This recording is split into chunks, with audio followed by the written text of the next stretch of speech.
Alright, I was asked to do a little video on my solar panels. Looking up on the roof, I have 3 rows of 13-inch for a total of 36 panels. 240 watts apiece. They are not facing south. They're facing kind of northeast. So you'd think they wouldn't do much, but they do a lot. It took us probably 12 hours to put them all up. The rails are put in from, there's rails lagged into the tin roof because they had a tin roof. And we lagged the rails down, then the panels were just kind of plug and play. You put 3 panels down going up, then just plug them into the next one and fasten the next one down. They went on really fast and easy. So there was no problem putting them up. Next we'll go around to there's a box mounted on the side of the house that all these wires go into, because there's 3 sets of wires. Each panel is independent of, or each row of panels is independent of the next. Okay, now we're at the end of the house. All the panel wires said, they're probably kind of hard to see, but they all tie into this distribution box here. And you'll notice they hang off probably a foot on this end. Hang off probably 6 inches on the other end. And up at the peak, they hang off a good foot.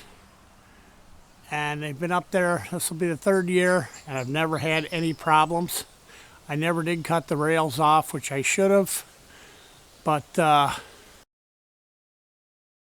that's basically what I have outside. Now everything, all 3 rows of panels tie into the box there, and from there, and it's all with a number 10 wire that's part of the panels. It came with the panels, and from there, from the distribution box, 1 wire, all 3 rows are tied in together in that panel box there.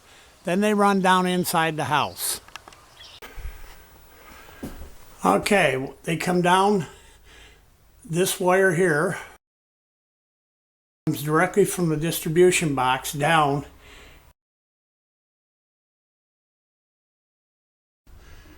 which is the inverter, and it comes in at about 360 to 400 volts at like 40 amps, I think.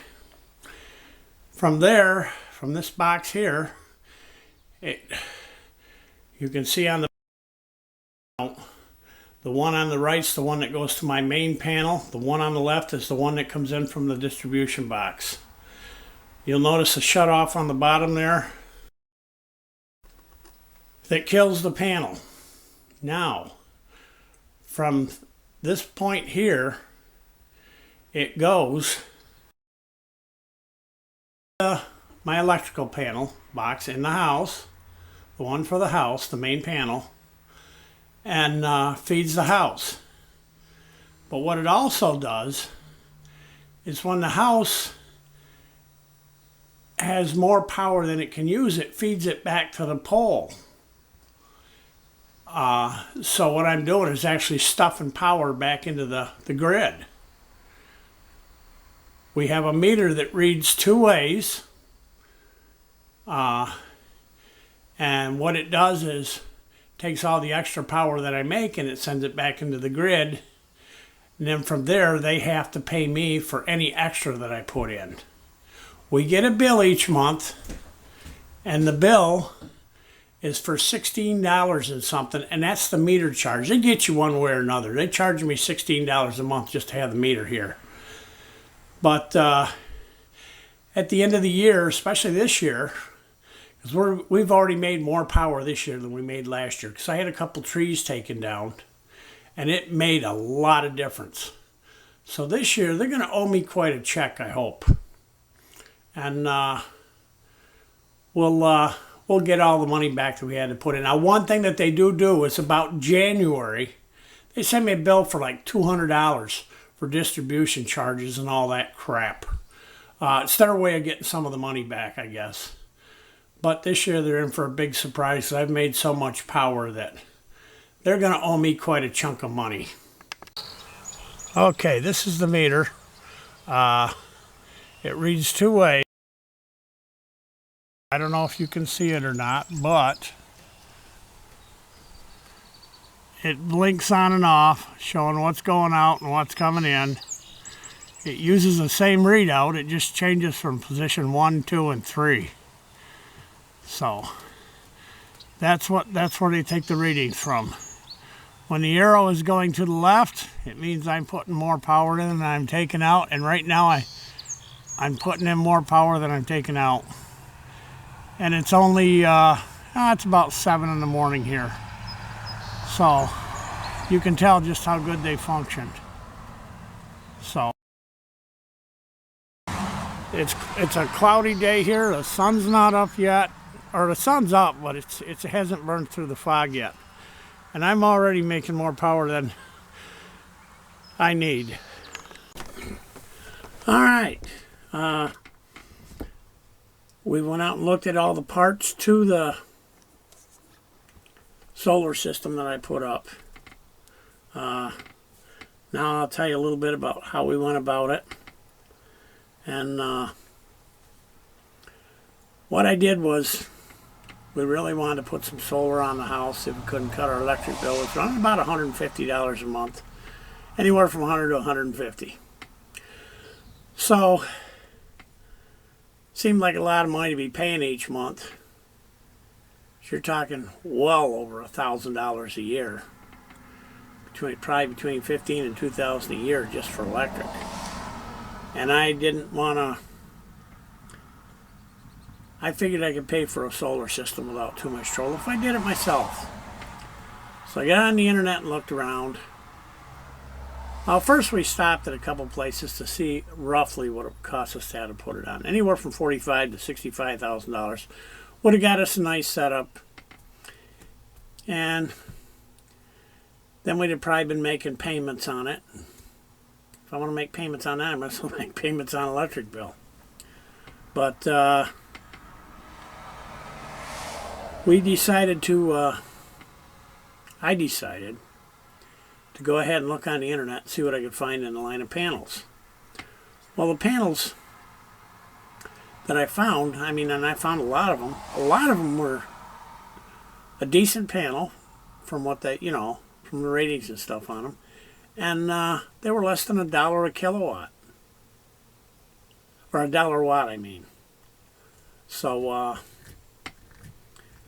I looked around. Finally come across the guy down in Virginia. They installed solar panels. I can't remember what the name of it was. I can look it up. It's not a big deal, but that's neither here nor there. Anyway, he had a phone number on there. I gave him a call. And I said, and I asked him, He says, well, we install them. He was down south of Virginia. And he said, well, we install them all over down here. And I said, well, I'd like to install them myself, but I need a place to buy them. And I need all the hardware and stuff to go with them. He says, well, no problem. He says, I can set you up. He said, I don't usually do this, but he says, it's not a big deal. I understand what you're saying. And his outfit was up north and like that too, Michigan and like that. But they didn't have anybody here. He says, yeah, I'll set you up. So I had to measure my roof, tell him exactly how much roof square foot area on the roof I had so they could figure the panels for it. And so I gave him, I don't know, it took like 3 or 4 days. Then I got an email back from him saying what it was going to cost just to, get everything I needed. And that was including shipping and everything, and it came to just about $12,000. And which to me didn't seem bad. That was for 9.3 kilowatts. He couldn't get 10 on there. He got 9.3, which was 36 panels. And I says, so I told him, I says, yeah, that sounds good. What have we got to do to get them ordered? He says, well, you have to send me a check. I said, I'll tell you what, I'll send you a certified check because I want these things as soon as possible. We'll be getting towards winter. It was like the end of October, beginning of November. And I guess it was the beginning of November. And he said, no problem. I had talked to him on the phone a couple times. And because he sent me his phone number so I could talk to him, talk right out to him. And after going over the email and seeing what was there, and because he laid everything out, how it would go on the roof, how everything would be hooked up. And so I sent him a check for whatever it was, 12 grand, we'll say. And parts started arriving, a few at a time. I think the first thing I got were the end caps for the rails in a little tiny package. They came UPS or FedEx or something, little tiny package. And then the rails came by tractor trailer. We unloaded them. Solar panels come about a week later. And before I knew it, I had everything here. And it's by now it's getting towards the end of November. Well, I called up my son-in-law and had him come up and help me. We went ahead and ran the rails on the roof, which was just a matter of measuring and laying them out where we wanted them and popping them down with I have a metal roof, and we made sure that when we put the rails down that they went into the rafters inside. So they held good, and we used like a 3-inch lag to make sure they really dug in and held the rails good, because the panels are up off the roof a few inches, and you don't want the wind getting under them and ripping everything loose because you just screwed into the metal. Anyway, we got them all down, got most of the panels on. The panels went on really quick. We did them from top to bottom, 3 up, and then we'd move over and do 3 more up, and then over and do 3 more up. And they went down real quick. All you did was when you put the first panel on, then when you went to start the second row up alongside the first one, you just plug the wire over into that. And we did that all the way down through. It was just plug and play basically, and fasten the rails down. No big deal. There was a T-bolt that went in there. Just let it right down between them and just give it a half a twist, and it locked in place, and you just tighten the nut down. So we got it all up and got the wires. There's 6 wires. When you're all done with the 3 rows, you have 6 wires, 3 negative, 3 positive. They go into that little distribution box on the end. And then from there, once they're tied in on the end, it ties all 3 rows together. You tie all 3 positives and all together, and then you tie all 3 negatives together, and then they go on 2 rails inside the distribution box. Then they run up through a little printed circuit type thing, and then at the end of the printed circuit, there's room for I think it was an 8-4 wire I used. It was 2 positive lines, a neutral line, and a ground. And that runs from there down to the inverter inside the house. From the inverter inside the house, it runs out of the inverter and back into my main panel box for the house. The house pulls what power it needs off that inverter, and whatever's left over it sends out to the meter from the panel box, back out to the wires that feed the panel box to start with. So it was really easy to wire up. I had it wired up, got everything done. When it comes off the distribution box on the side of the house, it turns the inverter on. The inverter shuts off at night. It shuts completely down. It fires itself up in the morning when there's any kind of light, as long as it has a minimum of 360 volts, and I think it's like 40 to 50 amps coming in. It fires that box back up and starts putting power into the house. So it's not like it sits there and runs all night long and draws juice. It doesn't draw any juice. It shuts right down at night. So Then whatever power that I don't use goes back, of course, back to the pole, and they have to pay me for that, which is another story, but we'll make sure it's in here before we're done. Anyway, I have everything all hooked up, just like New York State Electric and Gas told me I had to, because I called them before I put this unit up, because I had to send in a plan of what I was going to do, a schematic type thing, a drawing showing with the panels and how many there were and how I was hooking it up and where all the wiring went, which wasn't a big deal. I sent it to him. I said, is there anything else I need? No, that's all you need. You'll be all set. When you're done, give us a call. We'll come out and change the meter. Well, everything's done. I call them up and I say, hey, everything's up. I'm ready. I need the meter changed.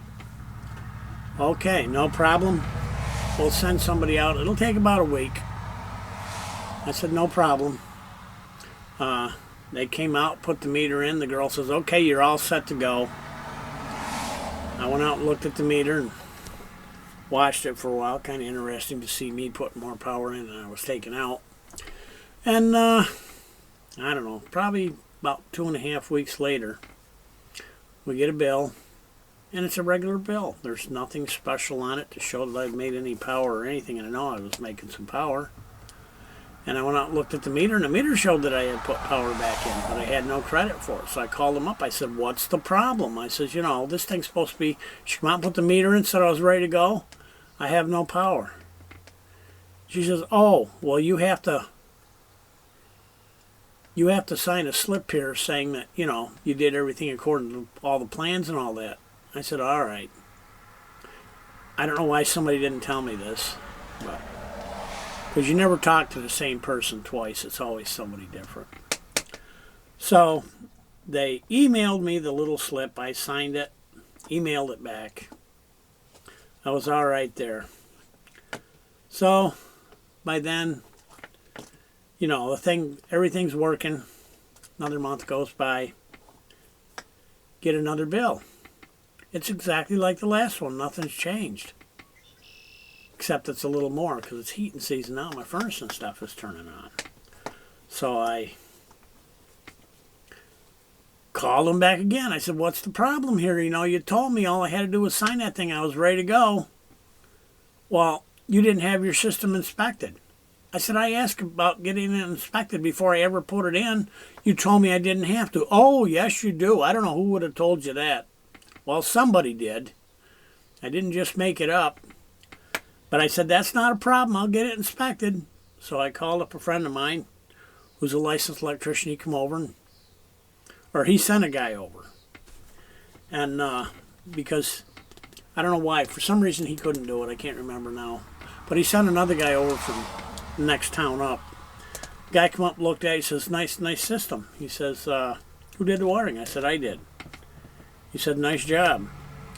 There was only one little thing he wanted me to change, and that was connect the two grounds together. But he said, other than that, he said, man, you did a nice job. I said, well, I did industrial wiring for years. I mean, this here was kind of simple. And so he put the inspection sticker on it saying that he had checked it, which he did. And he says, well, now all I have to do is send a thing back to them, and you'll be ready to go. Well, I still hadn't heard nothing from New York State Electric and Gas after a week and a half, so I give him a little call. And because I called him first, I said, did you send that paper? And I haven't heard anything. He says, yeah, I sent it in the next day. So I called them. Oh, we're sitting on it. Now it has to go before the board and be voted on. I don't know what kind of board they're talking about. Some sort of something, I guess. They just made it as difficult as they could. Well, she says they'll be meeting on Tuesday, and we'll go over it. And then you should be approved. Well, Tuesday rolled around, Wednesday rolled around. Pretty soon it's the following Monday. I called them back. I says, what's the deal here? Oh, it's been approved. We just got to get it in the system. So they jerked me around for almost 3 months. They didn't tell me everything I had to do to start with. They did not want to see this system go in. They do not want to see any of these systems go in. because it costs them money, I guess. It doesn't really cost them money, but they don't make any money off of it, let's put it that way. And they have to pay for whatever power comes in. And more people are doing it, and it must make it hard on them, I guess. But I don't care. All I was interested in saving money. So now everything's in. We get our bills. The bills are $16 a month. I called them up, or actually we went down. Want to know why I was paying? I was making way more power than I was using. I'm still paying $16 a month. Well, you have to pay for the meter. I said, you can't take it out of the extra? No. You have to pay for it. So we get a bill for $16 every month. And at the end of the year, they have to pay me for any excess electricity. So I'll get my $16 back and then some. But they want to get everything that they can get. And they do not like these systems going in, especially by private owners. So that was pretty much what was to it. I know I told you this, that I paid $12,000 for everything, and yet in the beginning I said I had 13 in it. Well, I did have 13 in it. Maybe not quite 13, but close to it. When you buy the system like I did, and it's all pieces, the one thing they do not know is how far your boxes are going to be from the panels themselves. And no matter where you decide to mount them, I decided to buy all the wiring as far as from the distribution panel down to the inverter, and from the inverter into my panel box. I had to buy all that stuff, which wasn't a big deal. Rather than guess at how much I had to have, sit there and try to measure it all out, I just went out and bought that stuff. But the guy did me a super good job on ordering the stuff. I got everything I needed. There was nothing missing. He was just real good about it. So now it's all in. We're happy with it. And hopefully the next people I have will be just as happy as I am. Well, that's it for now. I know this is kind of a long video, but I want to try to get everything in there, and I know I missed something, but whatever it was, if you want to know, just leave a message in the comments, and I'll check it and put it in there. Now, you may ask what this has to do with RVing. Not much, but it does in a way. Because when we get our next RV, there will be solar panels on it. I'm going to try to get one with the cellar in it, with the air conditioner in the cellar, so that I can leave the roof open to put panels on. But that's another story for another day. Thanks for watching. Have gas will travel, and we'll see you next time. Subscribe if you haven't. I'd appreciate it. Bye.